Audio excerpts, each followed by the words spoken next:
He's thousands of miles away and it's impossible. But he does need to, be reined in on occasion. No, But no, I don't. yes, you do. I don't need anything, Vicky. Hello, Shut up, Mom. everybody. Hello, everybody, and welcome to yet another stream here on my channel in the Getting to Know You category. I am joined by the child, DA Talks. Fuck you. No, that's gross. And Charles Santino. Good evening. Hello, how are you tonight? Excellent.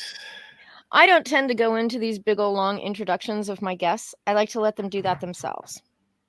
So, it is your floor. Tell everybody a little bit about yourself. Way to put him on the spot. I know. I Jesus, know. Well, he knows who he is. Well, let's see. I've been around since Since the dawn of time. professionally since the late 80s. Cool. Writing Conan. Hmm. And I think you may be getting a little bit of echo. I am. How do I deal with that? You might have the YouTube running and you're getting let me get rid of that. Yeah, okay. You can leave it just muted if you want. It can be a little disconcerting at first. Yeah. Now I don't. Yay.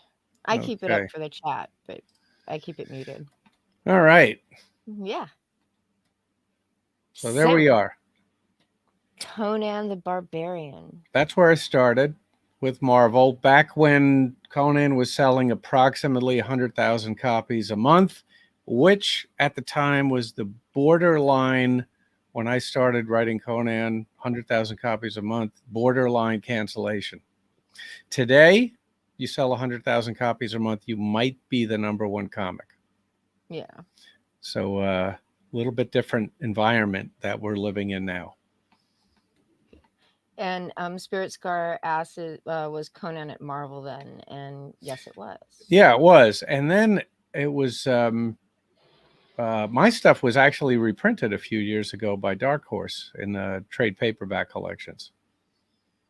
Very cool. Yeah, I saw that. It was, one of them was the Fire and Ice, right? Yeah, and that was back when they were doing flexographic printing, which was the worst printing that comics have ever had in the history of comics. It was on newsprint paper, but it was with paper, plastic plates instead of metal plates that they were printing with. And for a period of maybe 2 or 3 years, most comics in the late 80s were on that flexographic printing.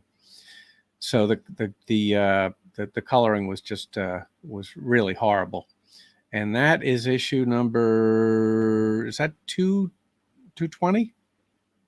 I think so. Yeah, that was yes, that was my last one. Not sure who did that cover. Sometimes the covers were done by artists who were not the artists doing the inside for whatever reason. And the German editions had totally different covers. Oh, yeah. I read Google gave me the result I wanted, and Bing gave me a German site, and so everything was in German. I was just like, yeah, I don't speak German. Yeah, we did a number of stories that were completely devoid of sorcery or magic, and I wanted to see if we would get away with it, if the editor would even notice, and I don't think the editor noticed because he never mentioned it. I think out of the 7 issues I did, 4 or 5 of those stories have no sorcery, no magic. They're just, that one in particular, straight adventure story, because I thought Conan was a good enough character that he could carry the story without the sorcery in Sword and Sorcery. And I don't know if the readers noticed, because no letters ever mentioned it. The editor never mentioned it. And even after 200 plus issues, those were the first stories in Conan to not have any magic or sorcery. There had been a few stories like that in the black and white magazine Savage Sword of Conan. But as Mhm. far as the color comic, those were the first issues that had no element of sorcery whatsoever. So it adhered a little closer to the original source material, which actually didn't have a whole lot of sorcery in it. Most of them did, although there were a couple of stories where you could tell that Robert E. Howard just kind of shoehorned some magic into it just because it was in Weird Tales. Mm-hmm. But Conan at the time nobody was really paying attention to it. It was still selling, just enough to keep it alive. But at that time, the editor, I think it was probably the title he was least concerned about. And so he kind of let us do whatever we wanted to do. That's nice, having that kind of freedom. Did you enjoy writing Conan? I did, and they were all single issue stories. Not because the editor said they had to be single issue stories, but we were kind of on a month to month basis. So I didn't know if I was going to be the writer next month. So I figured I better not get involved in a long story arc. And so I did 7 issues that were all self-contained. So where else after you left Marvel? Where did you go? I did other things for Marvel at the time. I did a What the story, which was their humor book. I did a Jack London pastiche, which is a nice word for ripoff, for Savage Tales. The Savage Tales Volume 2, which was the kind of men's sweaty adventure pulpy magazine. And I also worked approximately at that time for Fantagraphics doing kind of a Warner Brothers cartoon version of Aesop's Fables. After that, I did the first Louis L'Amour graphic novel with art by Thomas Yates. I did an adaptation of Ayn Rand's Anthem for Penguin. Yeah, I have the Louis L'Amour. There's the Louis L'Amour with the Thomas Yates art on the cover. And I don't and this was a collection based on a bunch of shorts by Louis L'Amour? It's actually a single story based on a very short story by Louis L'Amour that his son Beau L'Amour turned into a screenplay that was never produced. So I was actually working not from the short story, but from the screenplay. What was the story? Do you know the original story? Same title, Law of the Desert Born. I do not remember that one. It's a very early one. I think it's late 40s. Yeah. I've sucked down all of Louis L'Amour more than once. I just don't remember that particular title. Not surprised. It was actually kind of obscure. And Beau L'Amour decided to turn it into a screenplay, but it was never produced. So working from a screenplay was kind of interesting. What kind of challenges did that present? Well, explaining to Beau that certain things that work great in movies are not going to work great in a comic, because in a movie you can do really subtle body language and hand gestures and just really subtle things that'll work visually in a movie that make no sense whatsoever in a comic. And that was a learning experience for him, I think. And then you said Anthem. Yeah, this was Joe Staten did the art for this. I had approached the publisher of the Ayn Rand books about this, and they liked the idea of doing graphic novel. There had never been one based on her material. And I really liked this story. It was a neat little science fiction story that I happened to bump into in a bookstore. I knew about her work, but I did not know about this story. It's a very short story. It's a little bit more than a 100 pages. So it's kind of like a little novella. A novella, exactly. Yeah. And I just thought it would make a perfect graphic novel, just the right size and very visual. And I really am happy with the way it turned out. I ran across that the book just a couple of months ago in a thrift shop, and picked it up and just read it, and I really enjoyed the story. It was One, kind of it did remind me quite a bit of Brave New World. yeah, it has that it has that element to it. One of the things that I did with it that I'm not sure that I'm not sure if people noticed. I think I got away with it. Every single page has the exact same layout of 3 widescreen panels. No variation every page. And Joe Staten was a little concerned about that. He wanted to put some inset panels into the layout to get some close-ups, but I said no. I'm going to be really strict about it, and I think it worked out okay. Yeah, I haven't actually seen your book. I'm gonna try to hunt it. I think it's available on your Amazon, right? Through Amazon. Yeah, it's yeah, there's a lot of copies out there real cheap. I'm gonna have to find it because it just looks really cool. Plus, like I said, I'm interested in how much it retained, if that makes sense, from the novella, turning it into a graphic novel. It's very, very faithful because it was easy. It was easy to be faithful because the material was so straightforward. Yeah, it's a lot of there's quite a bit of narration, which I imagine would fit well into just the visual aspects of doing the art as well. Yeah, and Joe Staten said he wanted to approach it as a teen romance.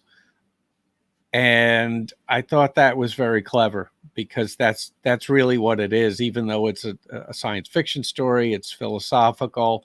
It is a teen romance about 2 very young people who run off together. Dean doesn't read, so I don't. Enough with comic book questions. What other medias are you into? I asked the more personal questions. What other media? Like what do Yeah, you like? all of them. All of them. Yeah. Well, what's your favorite kind of movie? Oh, boy, favorite kind of movie? Yeah. A genre? Yeah. he asked the hard question. Yeah, I do. that's a really tough question. I don't think I have a favorite genre. I really like crime stories when I'm reading fiction, but it's funny. I had a conversation with a friend of mine, and we both watch a lot of film noir. Uh-huh. And one of the things that we find is that we'll be watching a film noir, a black and white film noir, and we'll realize like a half an hour into it, oh yeah, we've seen this one, because they all kind of look the same. Yeah. Yeah. No, I totally get that. I think Dean feels that way about a lot of movies, honestly. Yeah, movies aren't actually like one of my favorite kinds of like medias, but I mean, a lot of people like them. It's not that I think they're bad. It's just that I don't have the time to like sit there and watch like a 2-hour. Well, let me throw a couple of movies at you. Yeah, yeah. The Road Warrior. Of course. Yeah, totally. Good movie, right? Yeah. Okay, Blade Runner. Definitely seen that one. The director's cut, not the theatrical release. The one without the voiceover is way better. Yeah, there is the original. There's the original cut. Yeah, there's the original cut. There is the European cut, which has a little bit more eye gouging. There is the director's cut, and then the final cut. And the director's, what about the Snyder cut? Yeah, well, that's not going to happen. But the director's cut is my favorite. It doesn't have the narration. Mm-hmm. It doesn't have the extended eye gouge. It doesn't have the pseudo happy ending, and it does have the unicorn dream. Yeah, that's why it's my favorite. Yeah, definitely. And I saw Blade Runner in the theaters at the time it came out, and it was a pretty impressive movie to see in a movie theater. There was a lot of things coming out at that time. Road Warrior came out around the same time, and a year after they both came out, I saw them both on a double bill in New York City. And that was a pretty interesting experience. But I saw Blade Runner in the theater too. Really? Yeah, Okay. when it released, so Yeah, yeah. that must have knocked you out. It did. And then a few years, I don't know, well, probably about 10 years after it came out, I saw the director's cut in the theater, in like this little art theater in Berkeley that ran it. Yeah. Yeah, I'm not sure if I saw the director's cut in a theater. I don't think so. I think I saw it on DVD. But in a theater, that would be very impressive. And I think the Unicorn Dream definitely ends any discussion of whether Harrison Ford was a replicant. Oh, yeah. Of course. Yeah. I mean, who doesn't have unicorn dreams? Anyways, and since we're talking about movies, let's throw Stanley Kubrick in there. Which one? Yep. Any of them. Any of them. Obviously, any of them, Vicky. Any all of them. Just so good. Yeah. Now, I might be one of the few people who thinks that Eyes Wide Shut is a comedy. I find it to be laugh out loud funny. I think it's intentional. I did too. I was incapable of taking that movie. I mean, took it seriously, but not as a comedy. And I think a big part of the reason is that Tom Cruise's character is such a Boy Scout, and he desperately is trying to get laid and can't do it, even though everything that moves is coming onto him. And it's a very funny situation. There's a lot of drama and there's a lot of melodrama even, but I think there's a really sly, humorous aspect to the movie that most people miss. Huh. Now, well, I guess, are you a fan of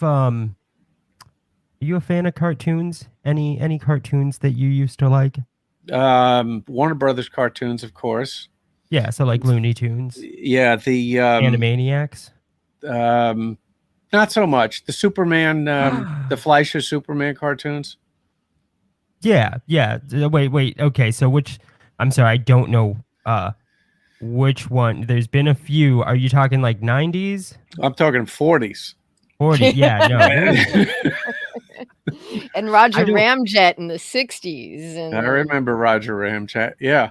I didn't see Roger Ramjet except on Laserdisc, believe it or not. But yeah, I didn't see it. Discs were never made out of lasers, Vicky. Such a pipe dream.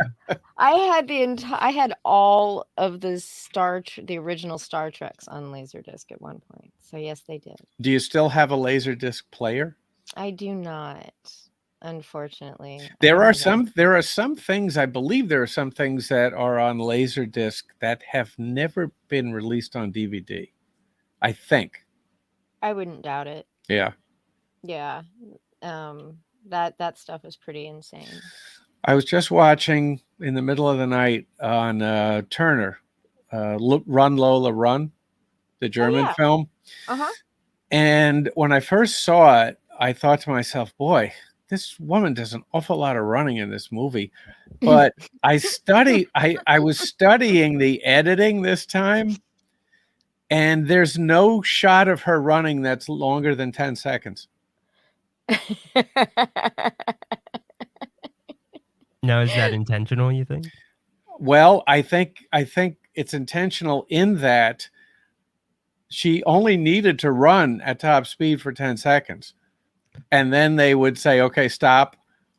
and then she would catch her breath for maybe half an hour, and then they would film another 6 to 10 seconds of her running. But when you edit it all together, it looks like she's running for 45 minutes. Yeah, that's funny. Yeah. Spirit Scar, I'm not going to keep this up because it was covering your face, but Spirit Scar says the Superman cartoons from the 30s and 40s, Fleischer Studios didn't want to make Superman cartoons, so they gave DC a huge bid to make them, thinking they'd say no. And DC agreed, so they did it, and they were gorgeous. Yeah, they are incredible. They are incredibly beautiful. Yeah. Somebody on YouTube has digitally cleaned them up, and it's pretty amazing. Oh, we'll have to hunt that down, Spirit Yeah. Scar. Oh, didn't give Spirit Scar something to look forward to. And so now we are at Rammur. Rammur. Your Indiegogo currently funding. Yep.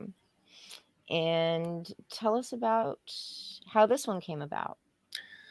Well, We went over a little bit backstage. Yeah. 20, 27 years ago, I brought an idea to Joe Staten, and he did the first version of Rammur, which was Rammer at the time. And what I didn't know at the time was that the market was collapsing. This was around 93, 94. And I wasn't a name, but Joe was. And we couldn't even get rejections. I couldn't figure out what was going on. I figured out later that the market was collapsing and nobody was looking at anything. So I put it away. And many years later, I decided to have it come back as a webtoon. And Andrew Wendell did that version. He did a bunch of Valiant stuff in the 90s. And he was great, but way too slow for webtoon. So I put it away again and decided to do it in an animated looking style, kind of like what DC was doing with animated comics in the 90s. And I found Paulo Perez online, and he did a great version. He took the existing versions and kind of put them all together. And the name Rammur with UR, the reason for that is that I wanted the name to be a web address. I wanted to have the web address for the name of the character. And I checked out Rammer, and it was already taken by a company in Finland that produces heavy construction equipment. So I said, okay, well, that's out. And I decided, well, how about Rammar, still pronounced Rammur? And that was, and still is, a chain of grocery stores in Turkey. So I thought, one last chance, Rammur, still could be pronounced Rammur, and that was available, so I grabbed it. So that's why it's spelled the way it is. But I figured, since it's set in the future and it's kind of science fictional, I figured a weird name might be okay. Oh yeah. Rammur, I hardly know her. Dean. Well, there's a couple of people who have been bugging me about that, and the co-featured Tops, Tales of the Police State, and Dami. Dami is the kind of big sister who rules this totalitarian state in the future, dominatrix. So they're seeing all this bizarre fetish type stuff that's not intentional at all. But if you want to read into it, there it is. But that's not the goal. The goal is to tell a nice crime story set in a police state of the future, with Rammur being a master thief whose two basic interests are money and women. Mm-hmm. This is the table of contents for the first issue. There's a lot in there. It's 48 pages. The lead story by Paulo Perez, who's in Brazil. He's my lead artist. Backup Rammur story by Marco Perugini. That's about 6 pages. And then some additional co-features. Tales of the Police State, nasty little stories that should appeal to Fantagraphics fans, and some propaganda posters, and some backup features that are kind of making of behind the scenes type of stuff. Yeah. Yeah. I really enjoyed the art in the book. Yeah, I actually because the thing that I thought when I saw it was like the 90s animated DC series. Yeah, that was the idea. And It's like it works. Like it's not just the idea. Like that's exactly what I thought. So I like it. yeah, Paulo's real good. I found him by actually Googling animation style art, and I found his portfolio, and I contacted him, and he was available and interested. I gave him the script, and I'm very happy with what I got back. This is the splash page of the first issue. Rammur has been hired to steal this sculpture. This sculpture is at an exhibit of banned art, kind of like what Hitler did in the 30s. He had an exhibit of degenerate banned art, and Rammur's been hired to steal this. These two guys found out about it, and they decided to steal it themselves, and they're confronting him, and things do not go too well for these two guys. Nice. Spirit Scar asks, what does the future world look like? Any movie you'd compare it to? Well, I decided, even though it's a dystopian future from the point of view of the lack of freedom and a totalitarian government, I decided that it would actually be kind of clean and neat, almost like Metropolis, because they figured out the secret to hydrogen power. So energy has become so cheap that even though there's no freedom or very little freedom, there's a pretty good economy, and most people can lead a pretty good life. They have food on the table and a job to go to, even though they don't have much freedom of movement or thought. There are very few slums. So everything is going to look pretty slick and clean and neat. Yeah, that definitely comes through like the whole book. I really liked I liked the really slick lines of the art. I guess that, you know. Yeah, Paulo's great at picking good angles. This this confrontation scene at this point slows down to every panel representing about a quarter of a second. Yeah. Yeah. I'm trying to remember what that plaque says because I can't see it because The plaque is telling you the name of the sculpture. I think it's called Man in a Pickle. That's what it was. By Rock Onk, if I remember correctly, who is the artist. So this is a piece of banned artwork that's been confiscated by the GFA, the Global Freedom Authority that runs everything. So they're displaying it here to show the public the kind of horrible, degenerate art that they've confiscated. And there's a private collector that wants this, and that's why that collector has hired Rammur to steal it.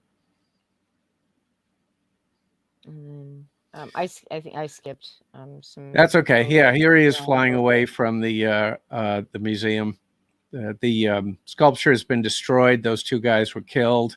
So the heist is pretty much been blown, and he's now got to explain to the guy who hired him what happened. Matt likes the line. There's Matt. Like, Yep. Well, I'm very happy with Paulo. Yeah. This is so he's got like this jetpack, basically. Yeah, he's got a ram scoop on his chest. And this is a science fiction idea that's been around for a long time. He scoops up hydrogen atoms, and that powers his leg jets and his wrist blasters. He's got a compact fusion reactor on his back, which is absolutely absurd and ridiculous. but as I like to say, is it any more ridiculous than a superhero who was bitten by a radioactive spider? No. So there's actually little in life that's more Yeah. ridiculous than being bitten by a radioactive spider. so there's some science here, but it's more science fantasy than science fiction. Well, actually, I'm sorry, because I was thinking about the statement you just made with the radioactive spider. I imagine if you live in Chernobyl, the chances are pretty high.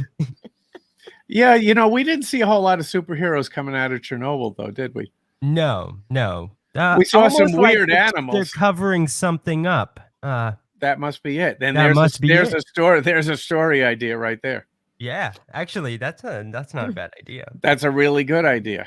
Yeah. Holy shit. James does them every once in a while. I said, none of the chat, I swear to God, if you steal my idea. I'm actually surprised nobody's done that. Yeah, me too. Yeah. Huh. Spirit Scar is wondering what the age demographic of the book is. The rating? Yeah. If that, like well, age- the rate, yeah, Target well, audience. the official rating from my publisher, Marcosia, is, I think, 12 plus. There's a little bit of blood, not too much. There's no gore. The cursing is damn and hell. That's about it. There's sex off camera. There's no nudity. So it's nothing that I would be hesitant to show a 13-year-old. Right. From what I remember seeing, this was pretty much like the bloody knife was. That's it. Yeah, the that's goriest Yeah. thing in the book. And what he's done there is this guy was wounded in the shootout, and Rammur decided, well, maybe I can get some information from this guy, and he thought, I better get out of here.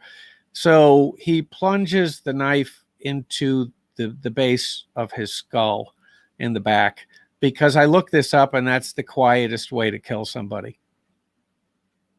Ah. Well, that's Huh. why they used the like the CIA and the KGB to shoot somebody with a little 22 right in the base of the skull. Yeah.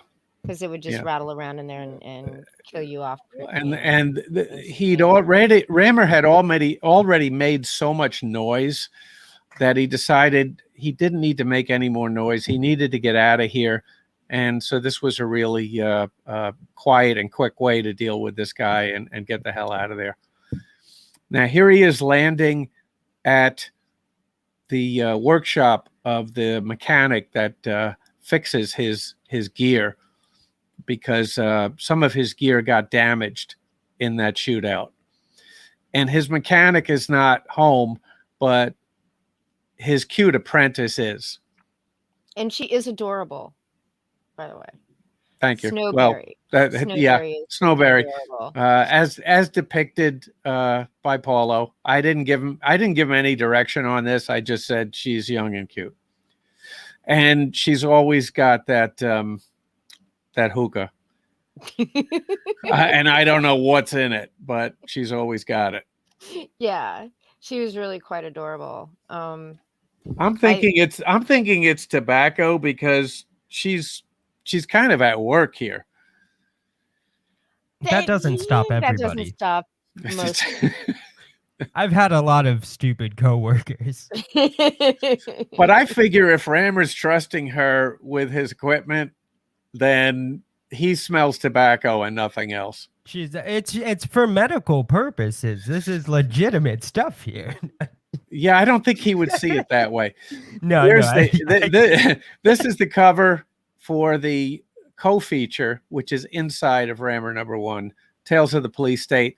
We see Dominatrix, Dami, and 2 robot cops, also called Ruptors, in the back.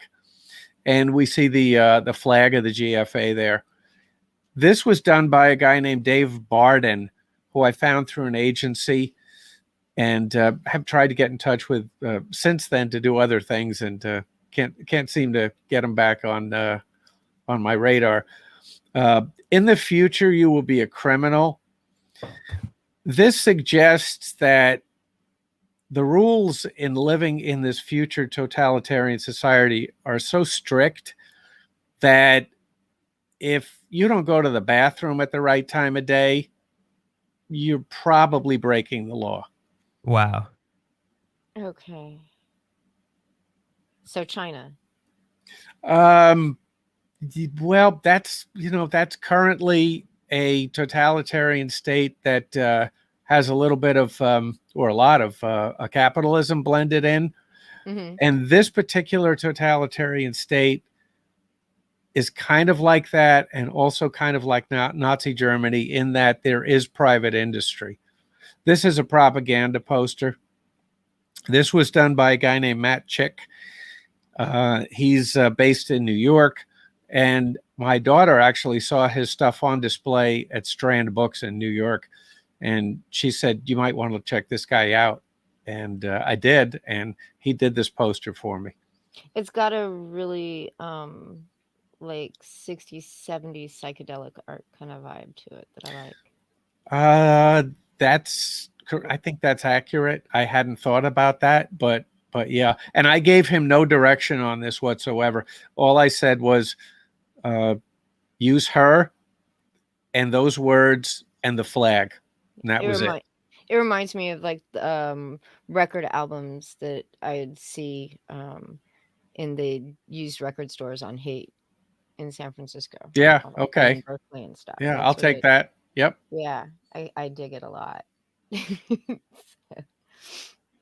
This is Rammur number 0. This is a free preview issue that includes several complete stories and partial preview stories. This was the first cover that I asked Paulo to do for number 1. And as much as I liked it, I decided to go in a different direction. So he did this. It's a little bit busy, but it does contain all of the elements. He's holding I guess it's a bag. It's a bag of money. That symbol on it is the symbol for the tolar, which is the currency of the GFA, the Global Freedom Authority. The tolar is in place of what the cliche would be for the future. Science fiction stories always use the credit. Mhm. And I decided not to use the credit because that's a cliche. The dollar, I decided, well, that would be gone. So the tolar is based on the German thaler, which is a currency, an old currency. And I found out the tolar was actually used by Slovenia until they adopted the euro in the 90s. Yeah, Spirit Scar is right. There is quite a bit of innuendo, I think, which is probably why people may have gotten some sort of like slight fetish Well, kind of thing. But there is a lot of little comedic innuendo. Let's say. It's not meant to be sleazy or anything like. When I read it, it came off as just really funny and kind of cute. I wouldn't call it intentional, but I would call it unavoidable. let me put it that way. So do you create like some sort of Bible for yourself, that when do you take all these ideas and have them indexed so that you know what you're it's really brief because I try to keep it simple, and I think my second most recent Facebook post was a glossary of everything involved in the world building. There's not much to it. We've kind of gone over it. This is a potential cover for number 2.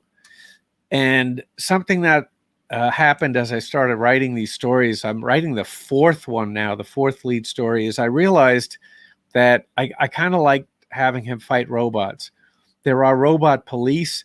This is a private guard robot of a criminal that has hired Rammur to do something, and to steal something, of course.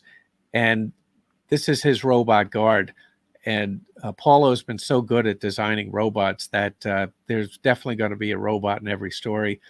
I told Paulo to take a look at the Magnus robot fighter comics, the not only the Valiant, but also going back to the Gold Key in the 60s. And Paulo's been just fantastic in designing everything, but robots in particular. Yeah, it was all really cool. I said I really enjoyed the art and the story, and your writing is really tight. Like there's not a lot of there aren't a lot of wasted words, and like the way I'm speaking at the moment.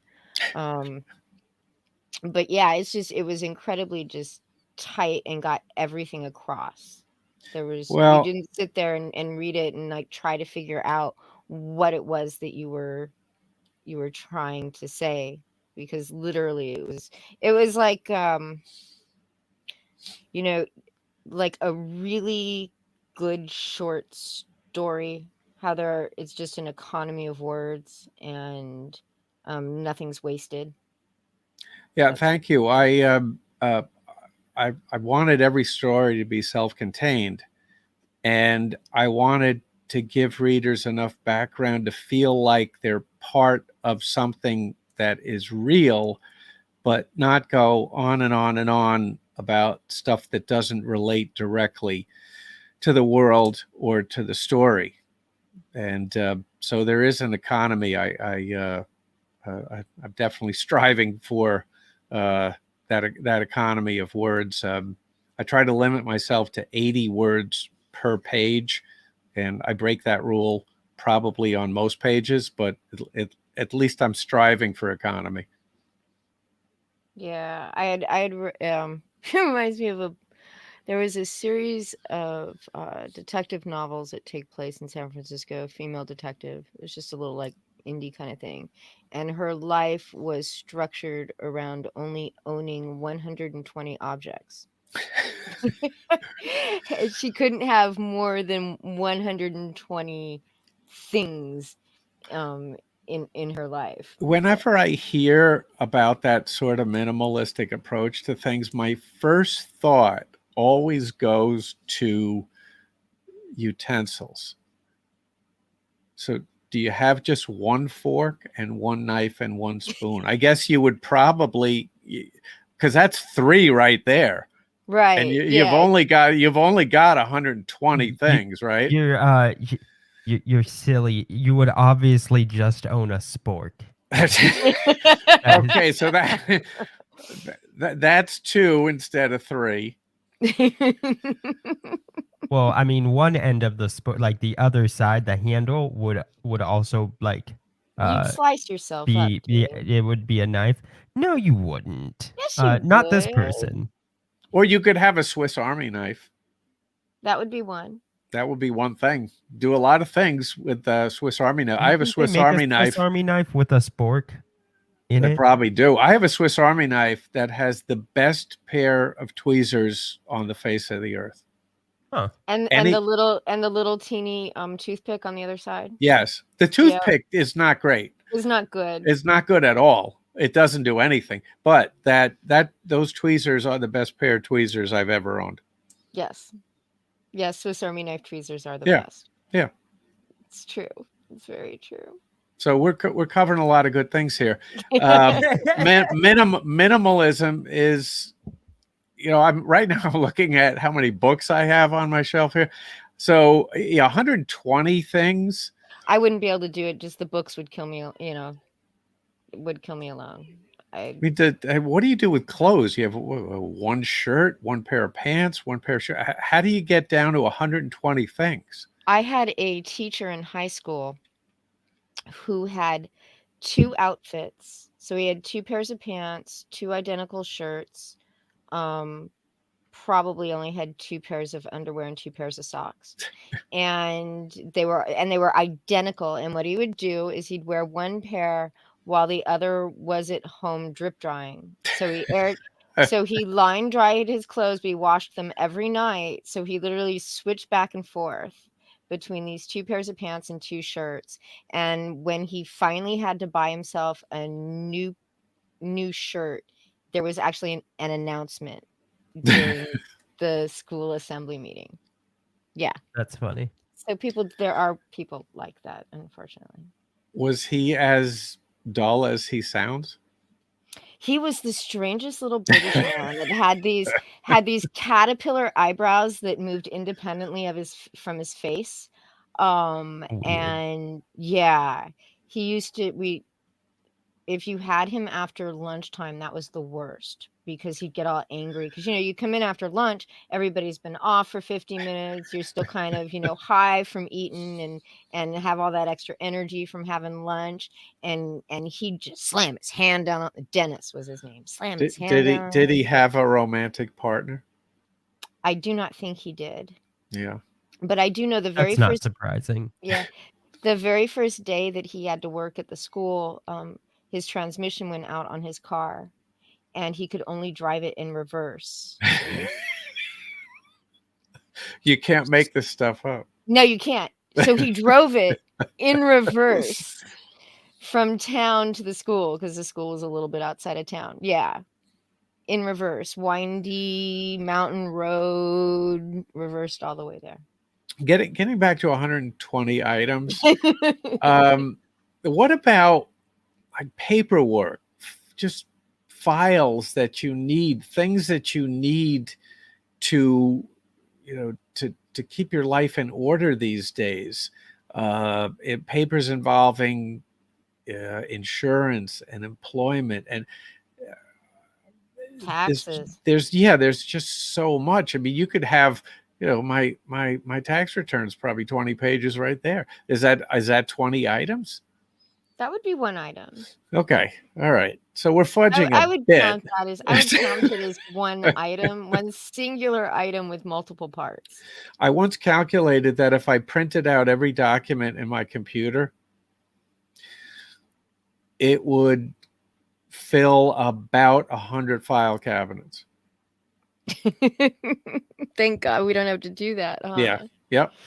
So your book is being published by Marcosia. Marcosia. They are a British publisher. They are the largest independent publisher in the UK. And Rammur is available. Rammur #1 is available digitally on Comixology for just $2.99 for all 48 pages. The Indiegogo is for the print version, which Marcosia has allowed me to do. And that'll be the only print version of #1. Right. And that it's on newsprint, right? It's going to be on newsprint, and some people like that and some people don't. I like it, and that's the way it's going to be. And if people don't like it, then they can buy slick things on bright white paper. Yeah, it's a very retro kind of thing. The newsprint. Yeah, it's what I grew up with, and I still like newsprint. And I do know that there's one publisher, Alterna, that I believe they're all newsprint. Yeah, I like the feel of newsprint. Yeah, and it's not like there's not different qualities of newsprint either. That is also very true. Finding somebody to publish it on newsprint has not been easy, but I think I found one. Good, very cool. The book itself is $18. That is correct. That is the entry level. There's not a whole lot of options here. I was talking to Philip Russert. He's doing I think a Kickstarter with 17 different alternative covers. This is just one cover. There is that alternative cover. #0 is inside. There is the print version with the Dami poster. There's a print version with original sketch by Paulo and a print version with both of those two things. That's it. That's the sum total of what is available in the Indiegogo. I'm a firm believer in keeping the Indiegogo as simple as possible. I could not keep it any simpler and still have some different perks. There's only 4 different perks, and some of them kind of overlap. So I just did it for my own sanity, really. Well, no, I mean it really it's so confusing as a backer, as a consumer, to go to an Indiegogo or a Kickstarter, and there's just so much stuff. Try to figure it out. Yeah. I mean, now they do the add-ons, so you can do a lot of that stuff on the back end. So I don't know why more don't do it, but it's just it can be so confusing. Yeah, I'm hoping to go into in demand when it's over. Well, and the Indiegogo's fulfillment date is October, right? So you have plenty of time to. Yeah, and one of the things that I needed to find out before I decided to have that in-demand option is, can you add, delete, or change any of the perks? Because it makes no sense for me to have original art being sent from Paulo in Brazil as a one-off in demand. So his original art will be available as part of one of the perks in the Indiegogo. But once it goes in demand, that's not going to be available because it's not going to make any sense to ship a single piece of original art. Because you can hide perks basically once they've gone up. Yeah, you can hide them once they go into demand. You can still add perks. You can't change perks. Correct. So I think that's pretty much how that goes. Yeah, and so you can always just take it, make that perk unavailable. Exactly. And that's that's what'll happen now with the poster, the Dami poster. Matt Chick is in New York City, so that's not a big deal. Yeah, that poster is really cool. Thank you. By the way, I really love that piece of art. So, did you have anything else, Dean? No. He's being all quiet up there. He's like, I got my movie question in. That's all I needed to know. There's got to be something else. There's got to be something else that Dean wants to know. No, not too badly. I was just enjoying listening to you guys talk, honestly. He does that a lot. It's my voice. No. Definitely not that. It Dean. was everything other than your voice. Other than my voice. It was the content. Yeah. It was Charles's voice. Yeah, Charles's voice was nice to listen to, Vicky. I don't know why. I try to modulate my tones. You're doing a great job. Keep it up. But you, Vicky, come on. We're just try. One day soon, Dean, you will be replaced by Smug. That's fine. Okay. I welcome the day where that happened. No, I'm just joking. No. But no, I've just been enjoying listening to you guys talk. I did have one question, but I knew you did. Let me think. Okay. So, when you get syrup for your pancakes, now, Aunt Jemima or what is it, Mrs. Buttersworth? Yeah, well, here's the deal with pancakes. There's a comedian whose name escapes me at the moment, but he says about pancakes that the problem with pancakes is they're so great when you start eating them, but a couple of minutes into it, you're just totally sick of them. And that's the way I feel about pancakes. But I do like them. I do like them dripping in syrup. It's probably French toast then. Yeah, it's probably French. It's probably been 4 or 5 years since I've had French toast, and maybe 6-7 years since I've had pancakes. I like the real maple stuff. The organic. Oh, it's got to be the real maple syrup. The sugary phony nonsense. That's insanity. That's like eating American cheese. Yeah, or Velveeta. Velveeta is good for mac and cheese. Okay. I heard that Velveeta they make it yellow and it's actually clear. Yes. When it starts, yeah. Mm-hmm. That's pretty gross. Yeah, that is pretty gross. Yeah, there's a reason why it's called a processed cheese food. Cheap product, yes, yeah. Yes, yeah. Oh, Amit wants to know if he can get a review copy for his non-existent review YouTube channel. I don't know. You tell me if that what my answer to that should be. It's what did you say, $2.99 on Comixology? Yeah, Yeah, and it's that'll get you high res. yeah, the book's $2.99 on Comixology on it. Yeah, that's less than Starbucks. Well, it would cost you an arm and a leg to send it to him in Indonesia. Well, So. I mean, I do have a Dropbox link to a reviewer's copy, but it's really only good for reviewers. It's not all of it. It's the main story. It was the main story and one of the top stories, right? Yeah, the freebie has, but there actually is a link to the whole thing in low res for reviewers. But the freebie has 6-page preview of the lead story, and then the complete Rammur backup story, which I think might be 6 page. I can't remember. It's 4 or 6. I think it's 6. And then a 2-page top story and a preview for another top story. So there's a lot in the freebie. And if you go to Facebook and look me up, practically every post that I do has a link to the freebie.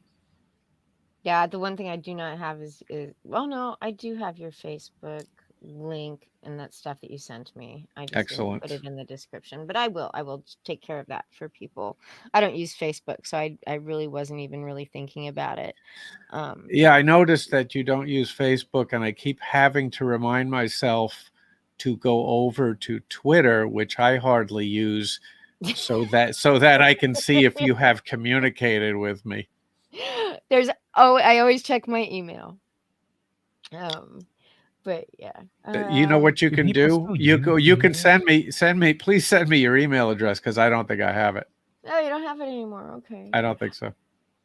Spirit Scar asks if you've seen the film Whole Wide World. Yes, it is an excellent film. I recommend it to anybody and everyone. And Yeah. it's great for Robert E. Howard fans. It's great for Conan fans, but it's also a romance story. Oh. It's a really good movie with Vincent D'Onofrio and Renee Zellweger. Oh wait, I believe that I have seen that. Yeah. Yeah. I'm a big Robert E. Howard fan. That's I'm a book reader, unlike a lot of these comic people. Unlike a lot of the other comic people, I read a lot of books. So Try to be less pretentious, Vicky. Speaking books. of Oh my Robert E. Howard, God. speaking of Robert E. Howard, one of the inspirations for Rammur's personality is another sword and sorcery character called Cain by Carl Edward Wagner. Oh yeah. Yeah. Solomon Kane. Nope, not Solomon Kane. No, Kane. Yes. Okay. Yeah. There's I think there's 5 different paperbacks that are completely out of print, all with Frazetta covers. Bloodstone is a good place to start. That's a novel. Night Winds is an excellent collection of short stories. Carl Edward Wagner, the character is called Cain, and any Robert E. Howard fan is going to love those stories. I think I've read one of them, but I don't. But it's been a really long time. Yeah, he's he's not really a barbarian, but it's set in that kind of world, like Conan's world. He's actually a sorcerer and a swordsman. So in the same way that Conan avoided sorcery, he hated it and didn't get involved with it. This guy Cain embraces it and uses it all the time. But he's also a swordsman who's ambidextrous, so he can wield the sword with his left hand or right hand. He's a very cool character, and he's pretty cold-blooded. Yeah, I think I have, like I said, at least one. But I did like the That was my brain farts because it's really late. Not so much. I wasn't a huge fan of Cull. Yeah, Um, you know what bothered me about the Cull stories, although the comics are good, the original run of comics by Marie Severin and John Severin. What bothered me in the stories is that he has zero interest in women, and they make a big deal out of it. And I think at some point Robert E. Howard realized I gotta change his character a little bit and make him more interested in women, and that's how Conan came to be. But Cull's aversion to women is very odd and off-putting in those stories. I like Bron McMorn. Great character. Yeah. There's this black and white story drawn by Barry Smith in one of the Savage Swords of Bran Morn that is quite stunning. It's an adaptation of Worms of the Earth. That was from Weird Tales, right? Yep. Worms of the Earth. Yeah. Yeah. Yeah. Yep. That one is now. I think it's public domain. A lot of his stuff is, although Conan, the character, is not. A lot of the Conan stories are. So they have been reprinted as straight stories without Conan's name in them. It's quite a little bit strange because the character is trademarked, but the stories themselves are in the public domain, most of them. Much like Fuzzy. Exactly. Yep. Right. Whatever happened with Fuzzy? Nothing. Nobody was interested. I still think Little Fuzzy is a great story, and I decided to make the lead character a young woman rather than a slightly older man, simply because I think the story worked better that way, not because I thought that changing the gender was, a hip thing to do. But it's a great story. It's in the public domain, and I would like to do it someday. Yeah. I remember the art you had for that was really cool. Yeah, that was Marco Perugini. He did the Rammur video and a couple of short backup stories for Rammur. Yeah, I saw that in the stuff that you had, actually I saw it on the Indiegogo and in the stuff that you had sent over. Yeah, he's based in Italy, and he actually reached out to me. I found Paulo, my lead artist, but Marco actually found me. Yeah, because that was a really cool looking book, and I really enjoyed the original story by Engelbert. H Beam Piper, Little Yeah, Fuzzy. yeah, Yeah, yeah, yeah. yeah. Jim Piper. And it's weird because there are some sequels that he wrote, but they're not in the public domain. That book slipped into the public domain because 28 years after it was published, and he killed himself shortly after it was published in the early 60s. So 28 years later, the publisher failed to renew the copyright, but only on that book. So that book is in the public domain. Yeah, because it's a really cool story. And it is available on Internet Archive if Oh yeah, anybody yep. wants to go read it. Project Gutenberg, yeah. Yeah, yeah. I love I love the Project Gutenberg. It makes me so happy. But yeah, and the art and like I said, the art that you had for that was just incredibly fun. Yeah, I had a good time with that, and I hope to actually do that project someday. I hope you do too. And when you do, I want you to let me know. Absolutely. Since I don't use Facebook. Yeah, I mean, is there a reason for that, or is it just you don't have time? I'm just not. I find I find it weird to be watching people posting pictures of their kids and talking about their private lives all the time and in a public forum and wanting to argue about stuff when I mean, we argue on Twitter all the time, but they take it so much more personal on Facebook and these, when it's people you've known for a really long time who suddenly decide you're like an alt-right Nazi, it just becomes so frustrating that you just I can't. I understand exactly what you're saying, and I see what you're saying is that it's definitely there. It's tough to not get involved and just to kind of stay above it.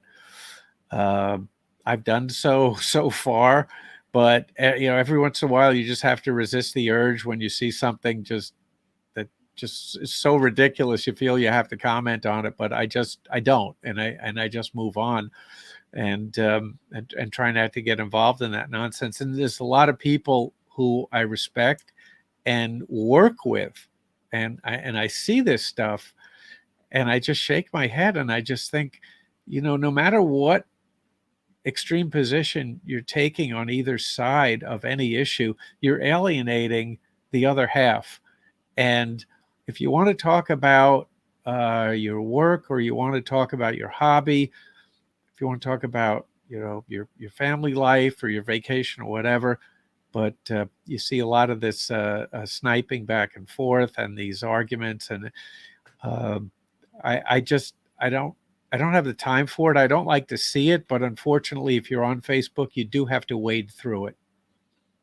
Yeah, I mean, yeah, Matt sees as what's the benefit of a platform you have to daily resist engaging with it. I mean, on Twitter at least, I don't have a whole lot of personal relationships with these people, and so it's much different to argue and well, pretty much argue because discussion rarely ever happens on the internet anymore. Except in this kind of forum, but about things because I don't have any personal connection to them.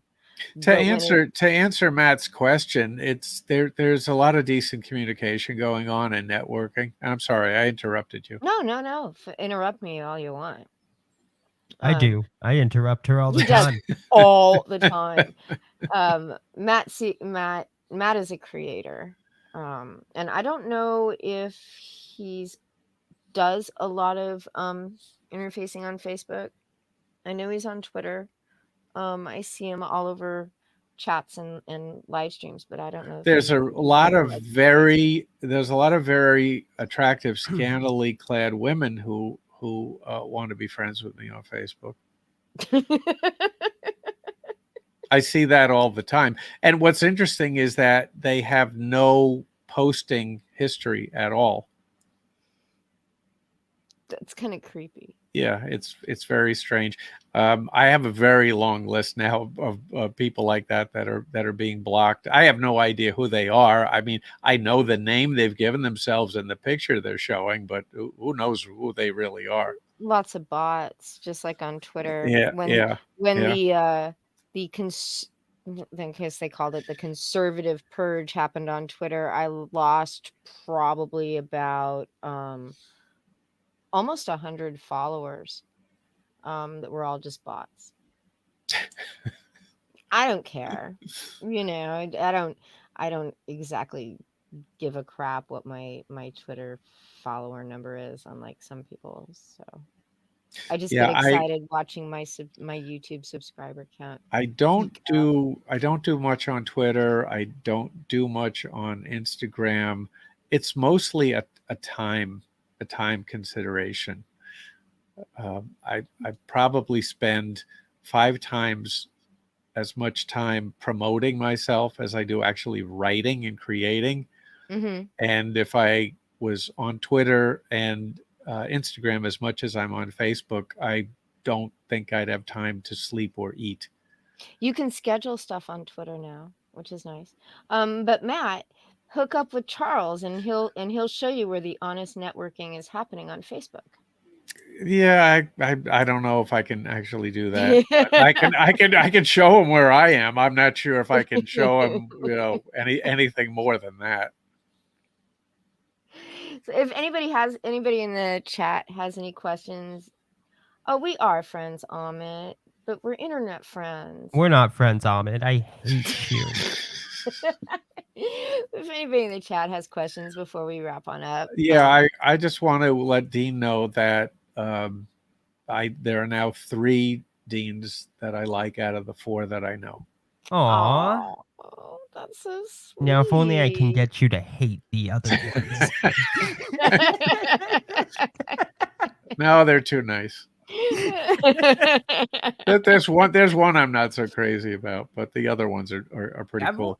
Actually, one of them is an artist that you might know his work, Dean Motter. He did Mr. I'm X. horrible with names, so Yeah, Mr. X. You're not just horrible with names, Vicky. You're just horrible in general. I'm just a horrible person. No, but I really am bad with people names. That's yeah, me why too. That's why I was working with dogs. I remembered all of their names, but couldn't remember their owners. I guess because this is the internet, I have to ask if Dean is even a real name. It is. It's my middle name though. My first name is Ollie. But I've been going by Dean since I was born. Like it's what my parents have always called me. Now, Ollie is not on your birth certificate, is it? It is. Not Oliver? No, as ALI. ALI. Oh, okay, I gotcha. Yeah. And like Muhammad Ali. Okay. But I gotcha. Without the Muhammad. Right.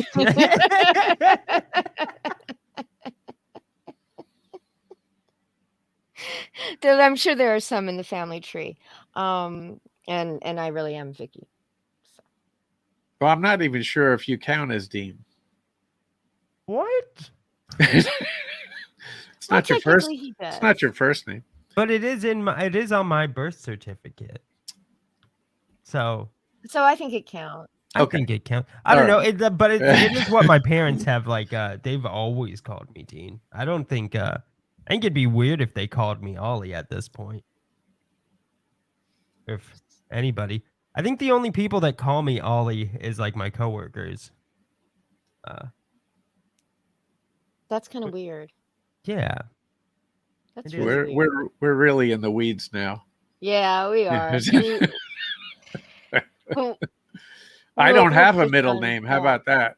Do you really not? I do not have a middle name. No. Well, that's a fun fact. Why didn't you bring that up earlier? We could have talked about that. Well, and the joke I like to make about it, but it's not really true because we weren't poor growing up. We were solidly middle class, but I would like to make the joke that, well, we were so poor we couldn't afford a middle name.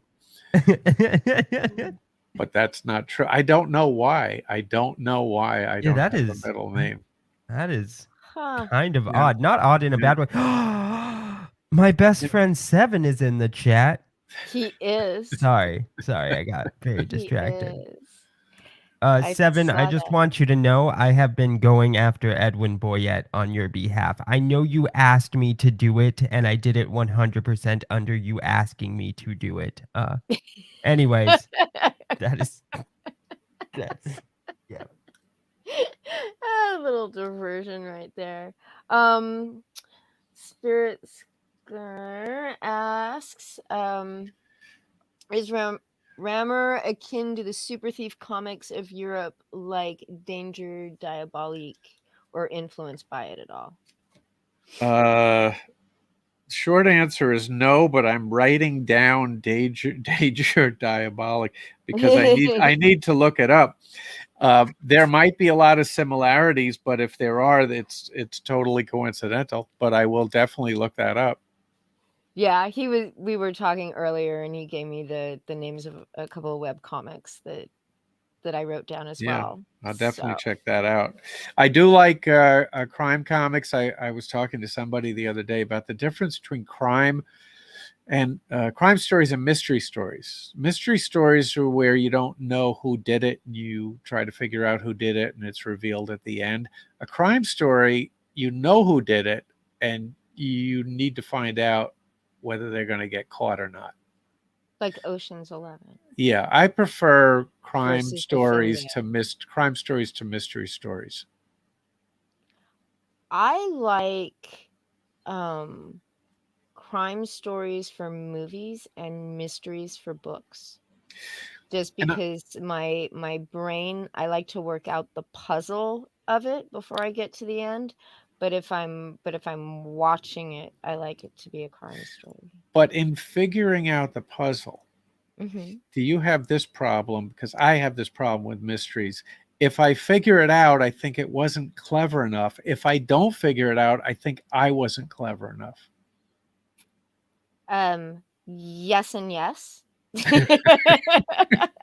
And that's why that's why mystery stories are always a lose-lose for me.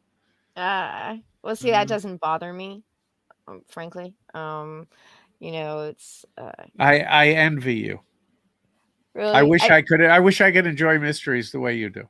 maybe I just let it go easier than you do. That's all. Stuck Um, like awake at night, just cold sweats. I couldn't figure it out. Yeah. And Seven says, "What about a crime story where the protagonist is the criminal trying to get away with it?" Yeah, Oh, exactly. yeah, That's my favorite kind of story. yeah.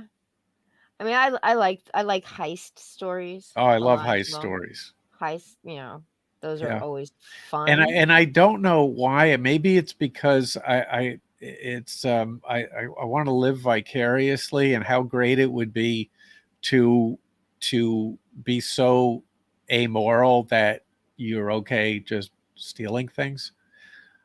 I don't know. I don't know why I like the heist story so much, but I do. Seven says like a Robin Hood on the run. Yeah, Kinda. you know who In a Mel little bit. Brooks is? Oh, of course. Uh, the 2,000-year-old man. His Uh-huh. routine with Carl Reiner. He I made they love that Yeah, routine. and one of my favorite jokes in that routine is so Carl Reiner says to the 2,000-year-old man, Mel Brooks, "So you knew Robin Hood?" Mel Brooks said, "Yeah, I knew Robin Hood." "So did he really steal from the rich and give to the poor?"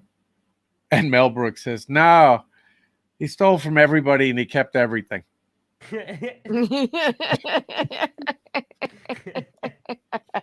That's funny. I've always loved Mel Brooks. Um, just about everything that he did. They couldn't make Blazing Saddles today. Oh hell no.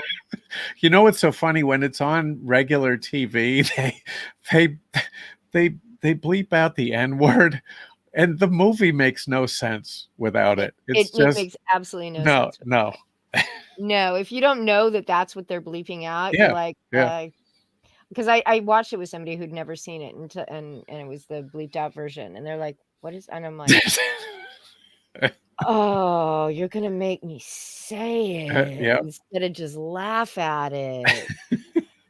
And but yeah, that movie couldn't be done again, and I don't think History of the World could really be done again either. I haven't Um, seen that one. oh, History of the World Part 1? Oh, it is so much fun. I'm making a note. It's Madeline Kahn, Gregory Hine, of course Mel Brooks, and it is freaking hilarious. It's different acts. So there's ancient Rome, and then there's France during the, like right before the revolution in France. Well, actually during the revolution in France. Just incredibly funny. Incredibly funny. What about silent movie? I like silent Yeah. movie. Yeah. Yeah, silent movie. My sister and I saw this is kind of sad though. When we went to the theater and saw Robin Hood Men in Tights, right?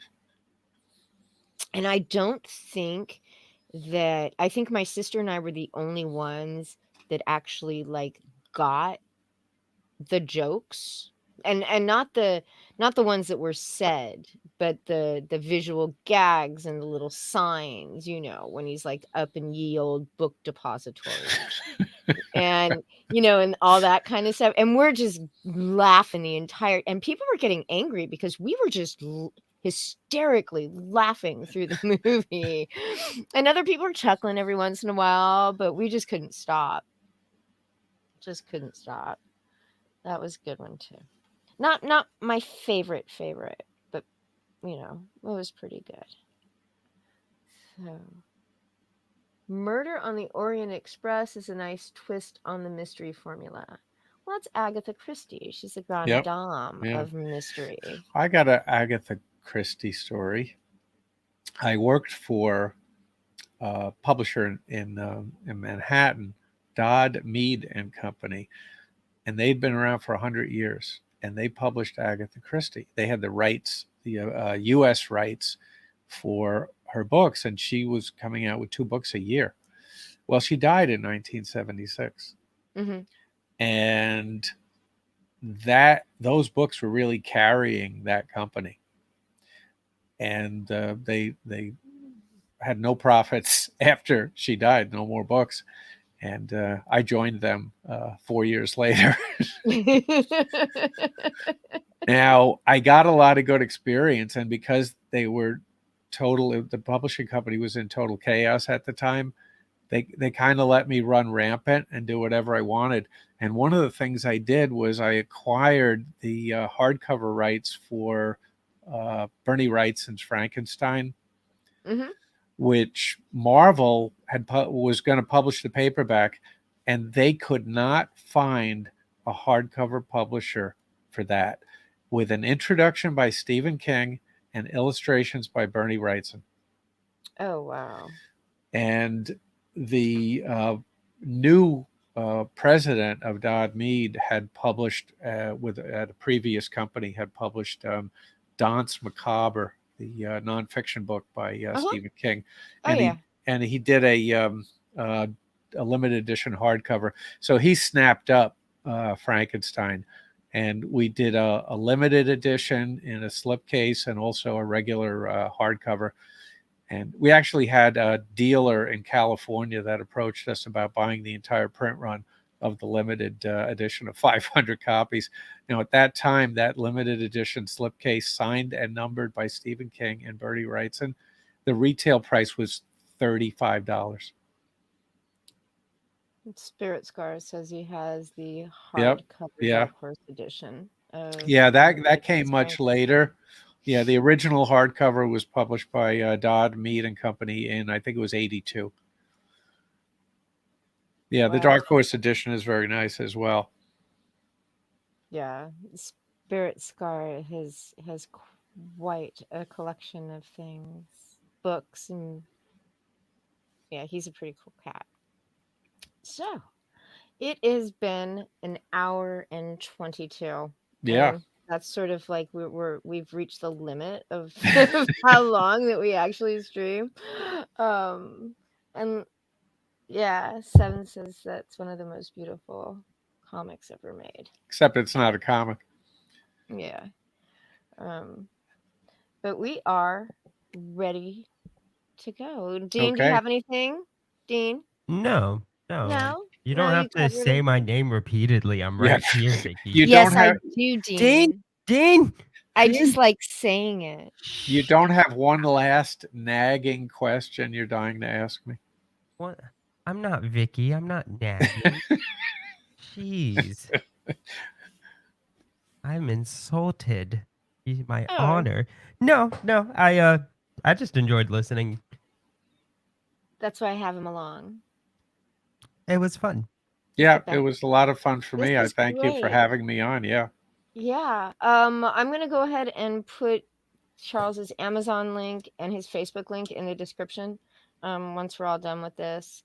And the link for Rammur 1 is also in the description. The Indiegogo. I haven't put the Comixology link in there. I will if you want me to. Yeah, please do.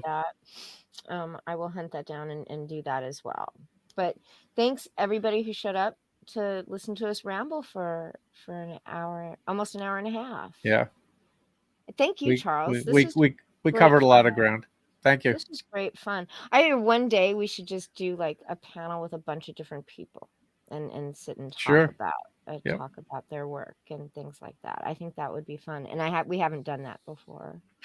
Not a shill stream. Shill stream sucks.